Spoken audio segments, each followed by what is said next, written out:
ನಾವು ಗಣೇಶನ ಮೂರ್ತಿಯನ್ನು ನೋಡಿದಾಗ ಸಾಮಾನ್ಯವಾಗಿ ಒಂದು ವಿಷಯ ಗಮನಿಸುತ್ತೇವೆ. ದೊಡ್ಡ ಹೊಟ್ಟೆ, ಆನೆಯ ಮುಖ, ಕೈಯಲ್ಲಿ ಮೋದಕ ಮತ್ತು ಅವನ ಪಾದಗಳ ಬಳಿ ಕುಳಿತಿರುವ ಒಂದು ಸಣ್ಣ ಇಲಿ.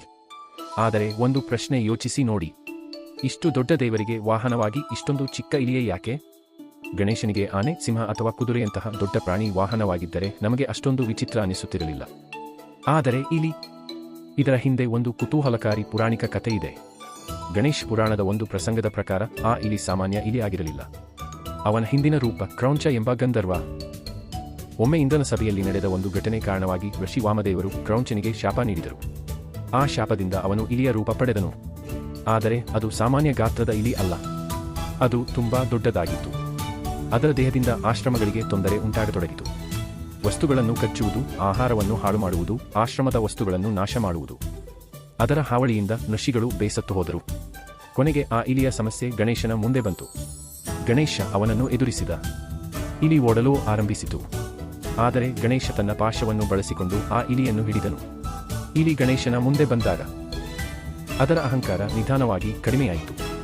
ಅದು ಗಣೇಶನ ಬಳಿ ಕ್ಷಮೆ ಕೇಳಿತು. ಗಣೇಶ ಅದರ ಮೇಲೆ ಕೋಪದಿಂದ ಶಿಕ್ಷೆ ವಿಧಿಸುವ ಬದಲು ಅದಕ್ಕೆ ಒಂದು ಅವಕಾಶ ನೀಡಿದನು.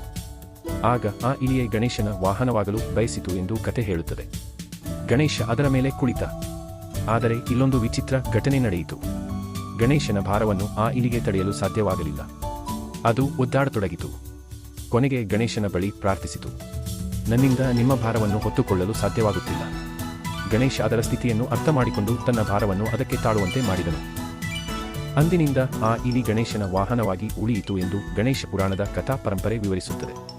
ಆದರೆ ಈ ಕಥೆಯಲ್ಲಿ ನನಗೆ ಹೆಚ್ಚು ಆಸಕ್ತಿದಾಯಕವಾಗಿ ಕಾಣುವುದು ಇಲಿ ಗಣೇಶನ ವಾಹನವಾದದ್ದು ಮಾತ್ರವಲ್ಲ. ಗಣೇಶ ಅದನ್ನು ಕೊಲ್ಲಲಿಲ್ಲ.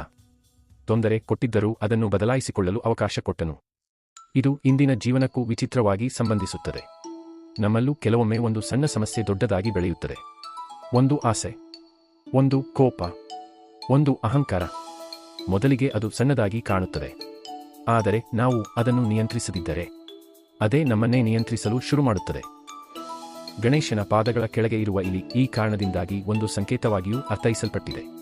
ಇಲಿಯ ಸ್ವಭಾವವನ್ನು ಆಸೆ, ಚಂಚಲತೆ ಅಥವಾ ಅಶಾಂತ ಮನಸ್ಸಿನೊಂದಿಗೆ ಸಂಪರ್ಕಿಸುವ ವ್ಯಾಖ್ಯಾನಗಳಿವೆ. ಗಣೇಶನನ್ನು ಆ ಇಲಿಯ ಮೇಲೆ ಕುಳಿತಂತೆ ತೋರಿಸುವುದು ತನ್ನೊಳಗಿನ ಅಶಾಂತಿ ಮತ್ತು ಆಸೆಗಳನ್ನು ನಿಯಂತ್ರಿಸಿಕೊಂಡವನು ಎಂಬ ಅರ್ಥದಲ್ಲಿಯೂ ವಿವರಿಸಲಾಗುತ್ತದೆ. ಇದನ್ನು ಒಂದು ಸರಳ ಉದಾಹರಣೆಯಿಂದ ಅರ್ಥ ಮಾಡಿಕೊಳ್ಳಬಹುದು. ನಿಮ್ಮ ಮನಸ್ಸು ಒಂದು ಇಲಿ ಅಂತ ಕಲ್ಪಿಸಿಕೊಳ್ಳಿ. ಅದು ಒಂದು ಕಡೆ ಕುಳಿತುಕೊಳ್ಳುವುದಿಲ್ಲ. ಒಂದು ಯೋಚನೆಯಿಂದ ಮತ್ತೊಂದು ಯೋಚನೆಗೆ ಓಡುತ್ತದೆ. ಒಂದು ಆಸೆಯಿಂದ ಮತ್ತೊಂದು ಆಸೆಗೆ ಹೋಗುತ್ತದೆ. ನಾವು ಅದನ್ನು ನಿಯಂತ್ರಿಸದಿದ್ದರೆ ಅದು ನಮ್ಮ ಜೀವನವನ್ನೇ ಗೊಂದಲಗೊಳಿಸಬಹುದು. ಆದರೆ ಗಣೇಶನ ರೂಪದಲ್ಲಿ ಆ ದೊಡ್ಡ ಶಕ್ತಿ ಆ ಸಣ್ಣ ಇಲಿಯ ಮೇಲೆ ಕುಳಿತಿದೆ. ಅಂದರೆ ಶಕ್ತಿಯು ಆಸೆಯ ಮೇಲೆ ನಿಯಂತ್ರಣ ಸಾಧಿಸಿದೆ ಎಂಬ ಸಂಕೇತವಾಗಿ ಇದನ್ನು ನೋಡಬಹುದು.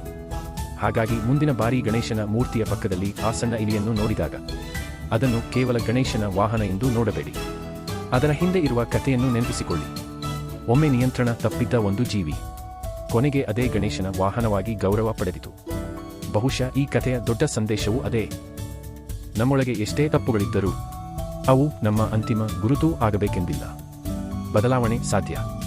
ಅಹಂಕಾರ ಕಡಿಮೆಯಾದರೆ, ತಪ್ಪು ಅರಿವಾದರೆ ಮತ್ತು ಸರಿಯಾದ ದಿಕ್ಕು ಸಿಕ್ಕರೆ ಒಮ್ಮೆ ಸಮಸ್ಯೆಯಾಗಿದ್ದಂತೆ ಒಂದು ದಿನ ನಮ್ಮ ಶಕ್ತಿಯಾಗಬಹುದು.